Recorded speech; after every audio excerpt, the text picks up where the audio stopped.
Market Mantra. Market Mantra. Market Mantra. Market Mantra. Market Mantra.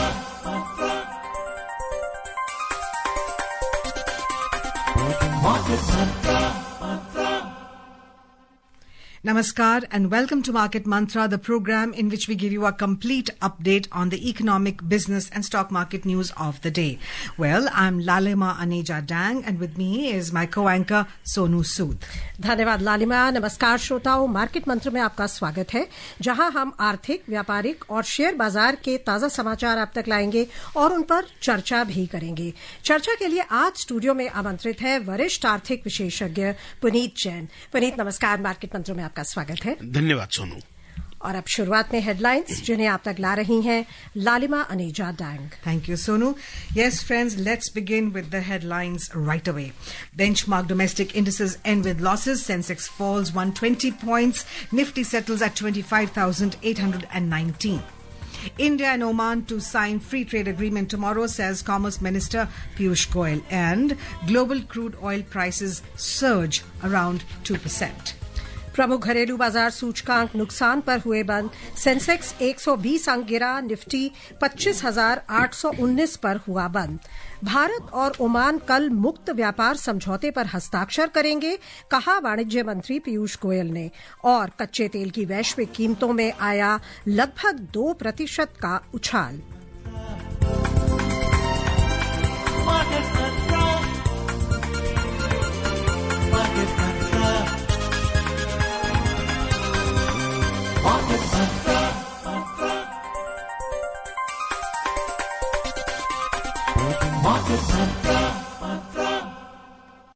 Well, before we carry on with our program, here's a disclaimer announcement for our listeners.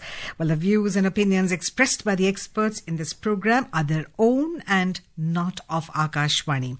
Akashvani advises its listeners to do their own research or consult a registered professional before taking any investment decision. We further advise all listeners to exercise due diligence and rely on their own judgment for taking any financial decision. और आइए अब शुरुआत करते हैं समाचार की। सबसे पहले शेयर बाजार पर एक नजर। प्रमुख घरेलू शेयर बाजार सूचकांक सेंसेक्स और निफ्टी लगातार तीसरे सत्र मंदी दर्ज करते हुए मामूली गिरावट पर बंद हुए। कारोबार की शुरुआत सकारात्मक हुई, लेकिन शुरुआती तेजी कायम नहीं रह सकी और बाकी के कारोबारी सत्र में सूचकांक मंदी में रहे। सेंसेक्स 120 अंकों की कुल गिरावट से 84,560 पर और निफ्टी 42 अंक कम होकर 25,819 पर बंद हुए। विस्तारित बाजार की बात करें तो बंबई शेयर बाजार में यहां भी रुख नकारात्मक था। मिड कैप सूचकांक 0.5% से अधिक की गिरावट में रहा और स्मॉल कैप सूचकांक 0.8% से अधिक गिरकर बंद हुआ। Benchmark domestic equity indices, the Sensex and the Nifty, ended moderately down today, marking their third consecutive session of losses. Both indices opened in positive territory. However, they failed to sustain early gains and traded lower for the rest of the session. The Sensex fell by 120 points to close at 84,560, while Nifty dipped 42 points to settle at 25,819. The broader market indices at the Bombay Stock Exchange also ended in negative territory. The mid-cap index declined over 0.5%, while the small-cap index slipped over 0.8%. Sensex में शामिल 30 कंपनियों में से 17 के share आज बढ़त में रहे।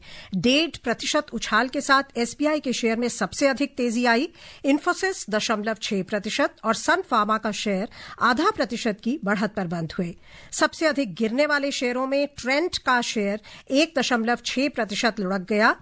एचडीएफसी बैंक में 1% और आईसीआईसीआई बैंक के शेयर में लगभग 1% का नुकसान दर्ज हुआ। Let's talk about sectoral indices now. Well, across sectoral indices at the BSE, 15 out of 21 sectors registered losses. Among the top laggards, capital goods dropped almost 1%. Realty as well as consumer durables both lost 0.8% and industrials fell almost 0.8%. Among the top gainers, Focused IT rose 0.34%.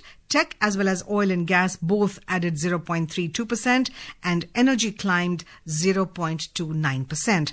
The overall market breadth at the BSE was negative as shares of 2,694 companies declined, 1,475 advanced and 159 remained unchanged. और रुपए पर नजर डालें तो अंतर banking विदेशी मुद्रा बाजार में रुपया डॉलर के मुकाबले 66 पैसे मजबूत होकर 90 रुपए 37 पैसे प्रति डॉलर के स्तर पर बंद हुआ। 6 प्रमुख वैश्विक मुद्राओं की तुलना में डॉलर की मजबूती मापने वाला डॉलर सूचकांक दिन के कारोबार में 98.55 पर था। पुनीत, हालांकि आज शुरुआत तेजी के साथ हुई, लेकिन हमने देखा कि हल्की गिरावट के साथ बंद हुआ है बाजार 120 अंकों की। कल 500 अंकों से अधिक की गिरावट आई थी। अभी आप बाजार के जो कौन धारणा को कैसे भांपते हैं और आगे आपको क्या लगता है, क्या प्रोस्पेक्ट्स हैं?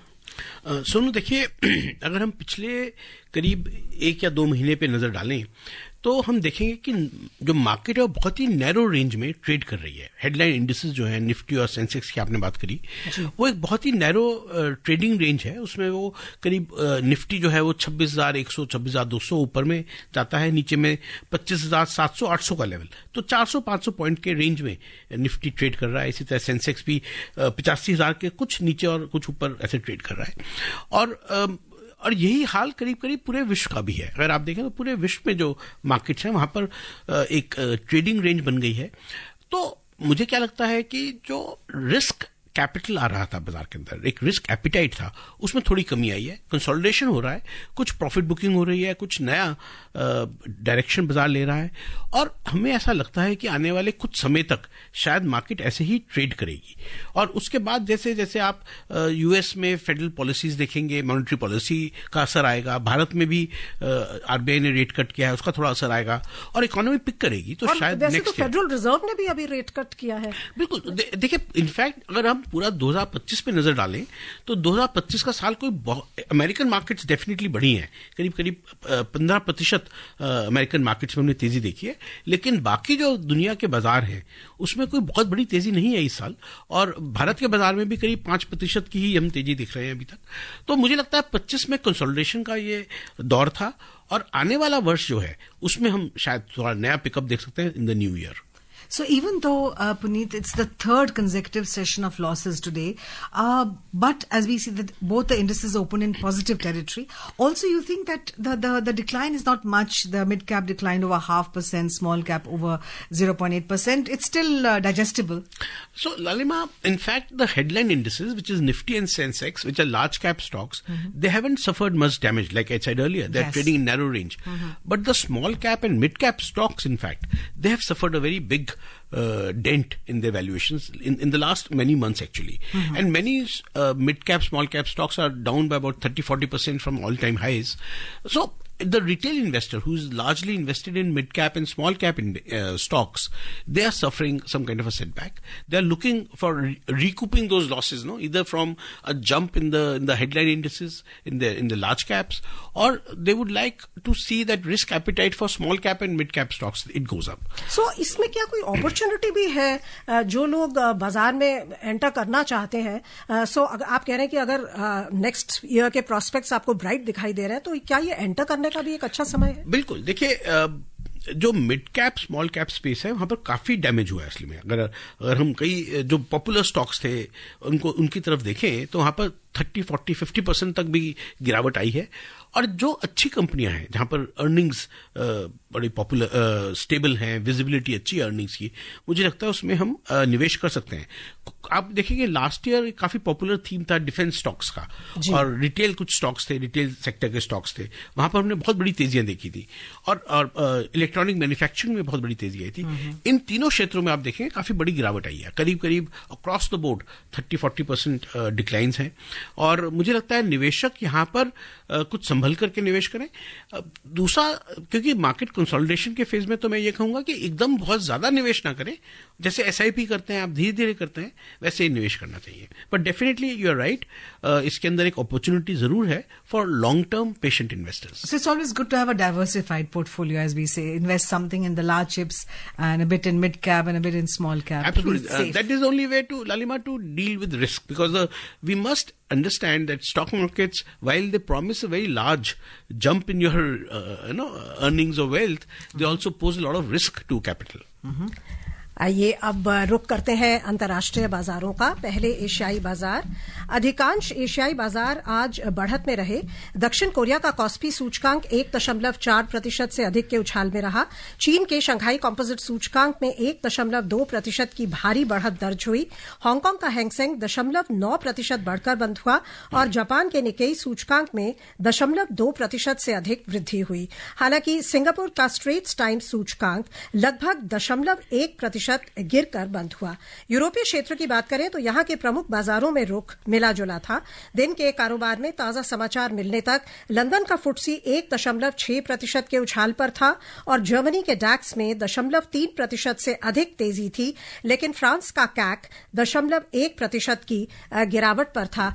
इस सप्ताह central banks, European central bank और बैंक ऑफ इंग्लैंड के कल आने वाला है अनाउंसमेंट, परसों बैंक ऑफ जापान की अनाउंसमेंट आने वाली है और बैंक ऑफ जापान से ये आशा की जा रही है कि वो उम्मीद कहें कि एक्सपेक्टेशन है कि वो इंटरेस्ट रेट में बढ़ोतरी करेंगे। सो ये बताएं हमें कि कई जगह तो रेट कट्स हो रहे हैं, तो ये क्या सिचुएशन है? देखिए सोनू, जैसे मैंने पहले कहा कि बड़ा मिला जुला रुख है। अगर आप आज एशियाई बाजारों और यूरोपियन बाजारों को देखें तो कुछ एशियाई बाजार जैसे ईस्टर्न मार्केट्स थी, हांगकांग, चाइना, कोरिया, यहां पर हमने अच्छी बढ़त देखी, 1% से ज्यादा की बढ़त थी, लेकिन यूरोपीय बाजार थे वो कमजोर थे।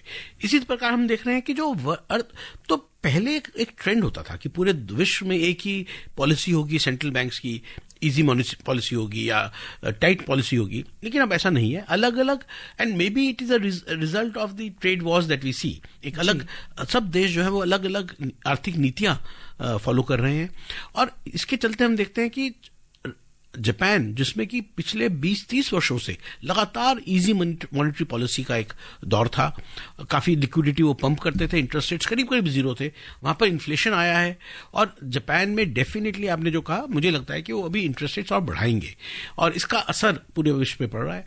तो एक नीतियां अब एक जैसी नहीं है, ये मिला जुला रुख है और हमें देखना होगा कि अलग रीजन्स के लिए, अमेरिका के लिए पॉलिसी अलग है, यूरोप की अलग होगी, जापान की अलग होगी। It's a different world.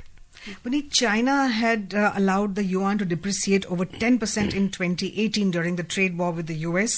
Now we see that the rupee is sinking. It's of course because of the FPIs pulling out money, and that seems to be the major reason. Is the RBI willing to allow the rupee to depreciate to make the products of our exporters competitive in the overseas market? So, Lalima, any currency depreciation is a double-edged sword. Yes. So while it gives you some push vis-a-vis exports, it also increases inflation because whatever you import becomes more expensive. If you are importing goods like we import crude oil, we import other energy products, or anything else, electronics, it all becomes more expensive. So it's a path which the central banks tread very carefully. But I do feel that RBI has allowed this calibrated depreciation of the rupee to support economic activity, to support exports. But I think RBI will definitely, and we have a very large foreign exchange reserve. We have about $700 billion of forex reserves. Right. So we are in a good position. It is not as if we are rupees depreciating because of economic weakness in the country. I think it is a thought out strategy by RBI. And therefore, I think they will let it go only up to a point. And I don't think it will depreciate beyond a point. To my mind, we are already close to that end point in this game where we allow the rupee to depreciate to 91, 92 maybe, and that's it. But investors के लिए जो export oriented sectors हैं, अभी वो एक attractive option है. बिल्कुल, आप देखिए जो डेटा अभी आया था एक्सपोर्ट्स का, उसने दिखाया कि भारत में काफी अच्छी बढ़त आई थी एक्सपोर्ट्स में, and largely because driven by depreciation of the rupee. Yes, I have a report which says exports to the US is up 11.4% during April to November. So that sounds nice. And that is despite the tariffs. Exactly. Yeah. Exactly. All right, let's take a look at the US markets now. Wall Street closed mixed yesterday, weighed down by declines in healthcare and energy stocks among the major indices. The Dow Jones Industrial Average shed over 0.6% and the S&P 500 slipped over 0.21%. Conversely, the Nasdaq Composite Index gained more than 0.2%. On the economic front, data released by the US Bureau of Labor Statistics showed that non-farm payrolls increased by 64,000 jobs in November, following a decline in October. However, the unemployment rate rose to 4.6% in November, little changed from its level in September this year. आपका short comment ये जो 4 year high पे आया है unemployment rate, जिसकी बहुत इंतजार थी इस डेटा को। देखिए सोनू, ये हालांकि बहुत बात हो रही है, अमेरिकन इकोनॉमी बहुत रेजिलिएंट है, स्ट्रांग है, लेकिन हम देख रहे हैं कि जो अंडर करंट है इकोनॉमी में वो एक वीक है। दूसरा, अमेरिका में खास बात देखी जा रही है कि जिसको के शेप्ड रिकवरी कहते हैं, यानी कुछ सेगमेंट ऑफ इकोनॉमी है जो प्रीमियम सेगमेंट है, जो अमीर वर्ग है, उसकी प्रॉस्पेरिटी और बढ़ रही है, लेकिन जो गरीब, जो कम आय के लोग हैं, जो लेस इनकम ग्रुप है, वहां पर आप देखेंगे कि प्रॉब्लम्स बढ़ रही हैं उनके।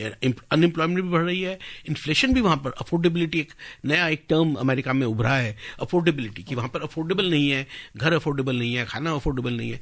तो एक बड़ा अजीब, एक अलग दुनिया है ये, कि बिल्कुल 2 हिस्सों में बट गया है वहां इकोनॉमी। तो मुझे लगता है कि अंडरलाइन जो प्रॉब्लम्स है अमेरिकन इकोनॉमी में, वो शायद अभी आगे आ रही है। And they're also trying to revamp through their insurance system. They're also trying to revamp through not giving much doles to the illegitimate, if I may say, immigrants. So Lalima has used this very diplomatic word, what, revamping, but I would call it disruption. I mean, I think the whole economic system is getting disrupted. Right. Well, moving on, India and Ethiopia have elevated their historical ties to a strategic partnership as Prime Minister held wide-ranging talks with his Ethiopian counterpart Abiy Ahmed Ali in Addis Ababa. Addressing a joint session of Parliament of Ethiopia, Prime Minister Narendra Modi said the aspiration of Global South is writing its own destiny. The Global South is writing its own destiny, and India and Ethiopia share a vision for it. Our vision is of a world where the Global South rises not against anyone, but for everyone.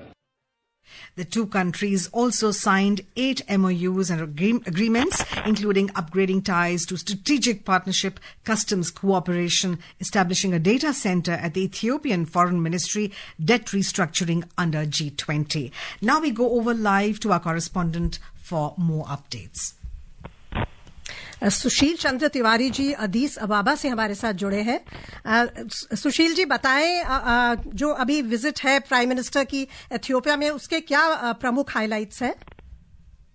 देखिए, जो प्रमुख highlights की अगर हम बात करें तो जो समझौते कल हुए हैं उनमें 2-3 क्षेत्र बड़े महत्वपूर्ण हैं। एक जो है वो एग्रीकल्चर का क्षेत्र है, जिसमें टेक्नोलॉजी को ट्रांसफर करने के लिए जो है वो बातचीत हुई है, और एग्रीकल्चर बहुत बड़ा क्षेत्र है। इथियोपिया के हिसाब से अगर देखें तो यहाँ खेती में बहुत संभावनाएं हैं निवेश की भारतीय कंपनियों के लिए, और टेक्नोलॉजी ट्रांसफर की, खासतौर पे नेचुरल फार्मिंग की, इन सब को लेकर के बहुत यहाँ पर संभावनाएं हैं। और इथियोपिया के बारे में खास बात है कि यहाँ लोग फ्रेश चीजों को बहुत पसंद करते हैं, कोल्ड स्टोरेज यहाँ पर बहुत कम है।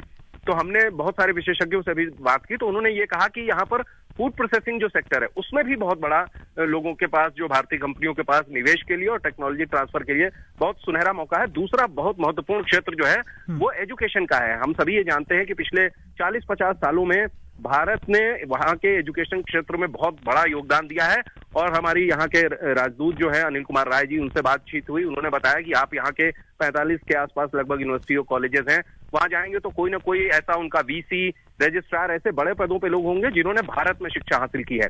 कल जो समझौते हुए हैं उसमें ICCR की जो स्कॉलरशिप्स है उनको दोगुना करने पर जो है वो सहमति बनी है। तो ये बहुत बड़ा भारतीय सरकार के लिए और इथियोपिया की सरकार के लिए, यहाँ के लोगों के लिए एक और बड़ा अवसर होगा। तीसरा एक महत्वपूर्ण क्षेत्र जो है वो डेटा पब्लिक इंफ्रास्ट्रक्चर का है, डिजिटल पब्लिक इंफ्रास्ट्रक्चर का है।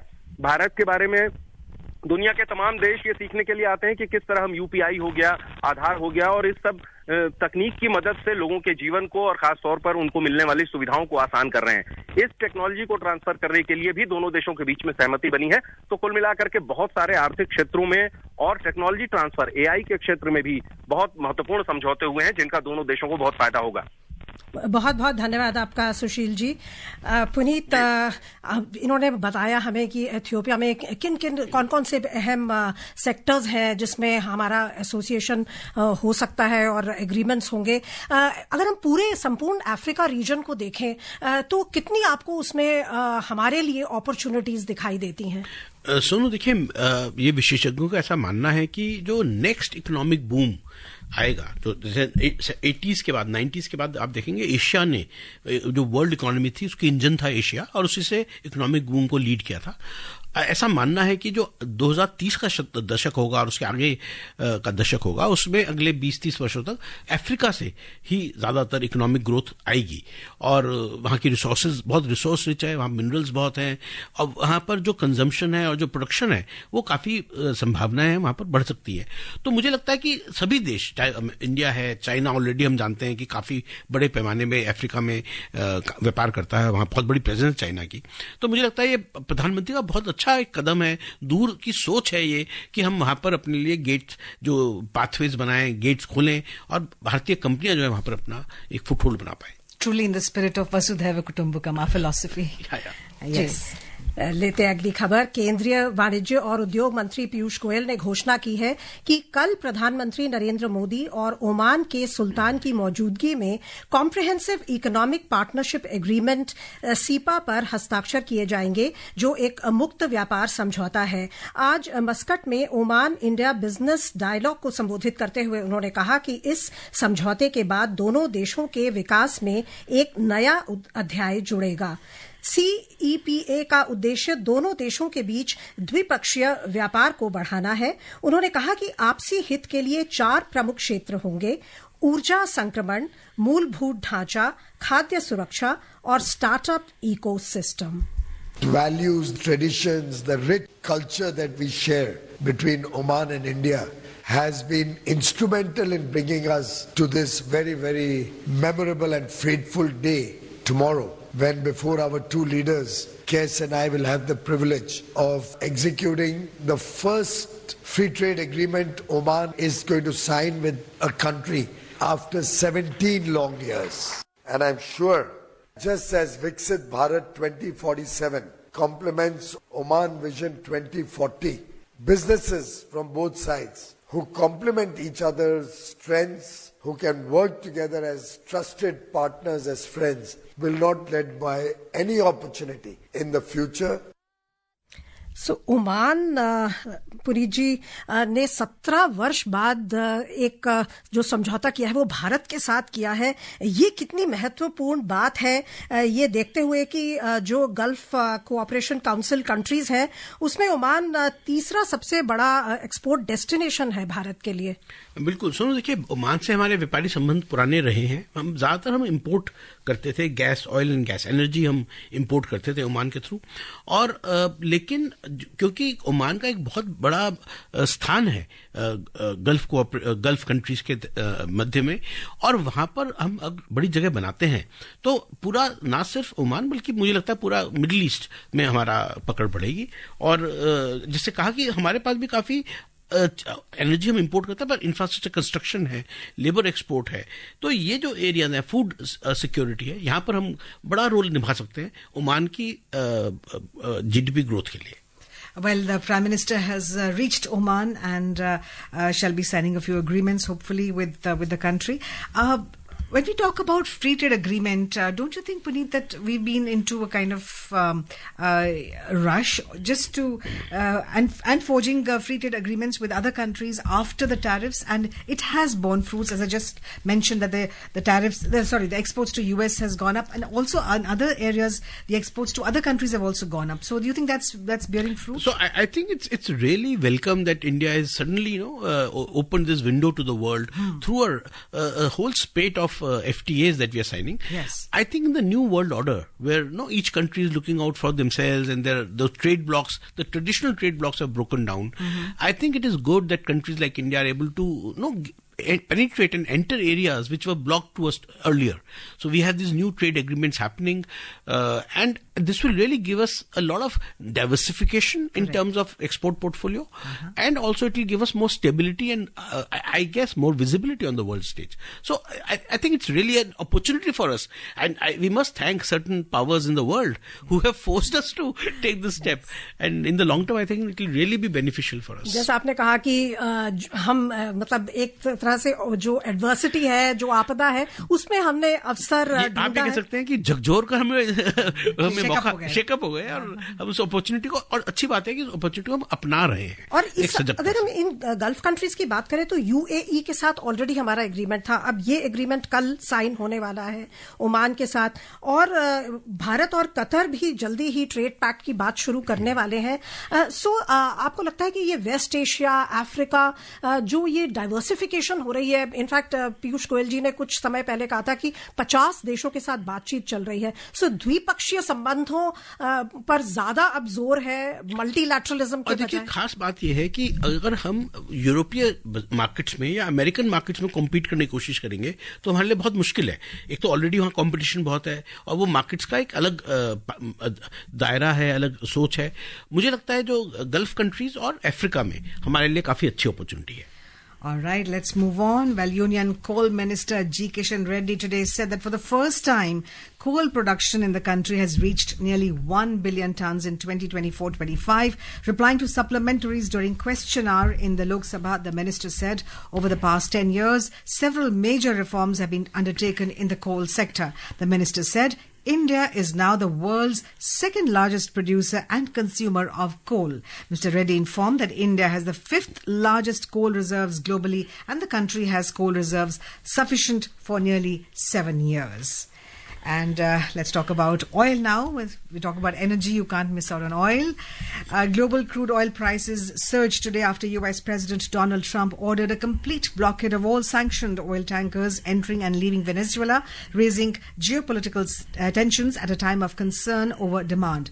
Brent crude was trading over 2.1% up at $60 and 16 cent per barrel, while WTI crude was trading over 2.2% up at $56 and 50 cents per barrel when reports last came in. And let's talk about the bullion market, and let's begin with gold.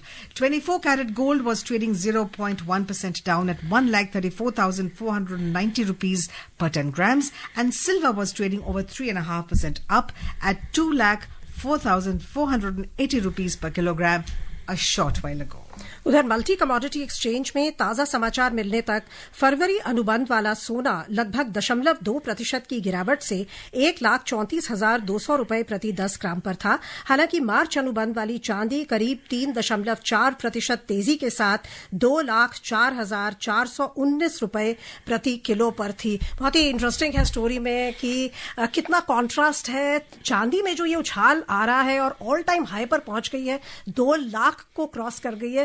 क्या इसकी वजह है और क्या opportunities हैं? क्या investors के लिए कोई अपॉर्चुनिटीज हैं? सोनू, देखिए, बिल्कुल नए रिकॉर्ड रोज कायम कर रही है चांदी. और एक सोने चांदी का एक रेशो हुआ करती थी, और ये रेशो कुछ समय पहले करीब 100 टाइम्स, यानी ट्रॉय आउंस को अगर हम नापे तो करीब 100 टाइम्स हुआ करती थी. वो घटकर 65 के आसपास आ गई है. तो इससे आप अंदाजा लगा सकते हैं कि चांदी ने सोने से 35% ज्यादा आउट परफॉर्म किया है. पर मुझे लगता है अभी चांदी का जो एक कंजम्पशन है, इंडस्ट्रियल कंजम्पशन है, इन्वेस्टमेंट कंजम्पशन है, वो आगे और बढ़ेगी. हम अभी शॉर्ट टर्म में, देखिए लॉन्ग टर्म का तो भी कहना मुश्किल है, पर शॉर्ट टर्म में मुझे लगता है चांदी के रेट्स में हम और तेजी देख सकते हैं इन कंपैरिजन टू गोल्ड. तो क्या किस तरह से जो इन्वेस्टर्स हैं उनका क्या रुख होना चाहिए सोने और चांदी में एक इन्वेस्टमेंट अपॉर्चुनिटी की? देखिए, कोई इन्वेस्ट करना चाहते हैं तो आप अगर लॉन्ग टर्म आपका पर्सपेक्टिव है तो अच्छा तरीका है. सिल्वर में ईटीएफ आते हैं, एक्सचेंज ट्रेडेड फंड्स हैं, बड़े बड़े म्यूचुअल फंड्स के ईटीएफ आते हैं. वो एक सेफ तरीका है गोल्ड में इन्वेस्ट करने का, तो उसको कंसिडर कर सकते हैं इन्वेस्टर्स. और अपने पोर्टफोलियो का कितना % होना चाहिए प्रेशियस? देखिए, हम ये मानते हैं कि प्रेशियस मेटल्स जो हैं, गोल्ड और सिल्वर, अगर आप मिलाते हैं तो करीब 10% of portfolio should be in Boolean. समय हमें इजाजत नहीं दे रहा कि हम चर्चा को आगे बढ़ाएं. बहुत बहुत धन्यवाद आपका पुनीता पाए, और विभिन्न विषयों पर हमें गहन जानकारी दी. धन्यवाद Sonu. And friends, before we wrap up, here's a reminder of the headlines. Benchmark domestic indices end with losses. Sensex falls 120 points. Nifty settles at 25,819. India and Oman to sign free trade agreement tomorrow, says Commerce Minister Piyush Goyal. And global crude oil prices surge around 2%. Well, friends, that's all we have for you in this edition of Market Mantra. This is myself, Lalima Aneja Dang, my co-anchor Sonu Sood, and our expert Puneet Jain signing off for now. Namaskar. इस कार्यक्रम में विशेषज्ञों द्वारा विचार उनके अपने हैं। आकाशवाणी अपने श्रोताओं को सलाह देता है कि निवेश का निर्णय करने से पहले स्वयं रिसर्च करें या किसी पंजीकृत सलाहकार से राय लें।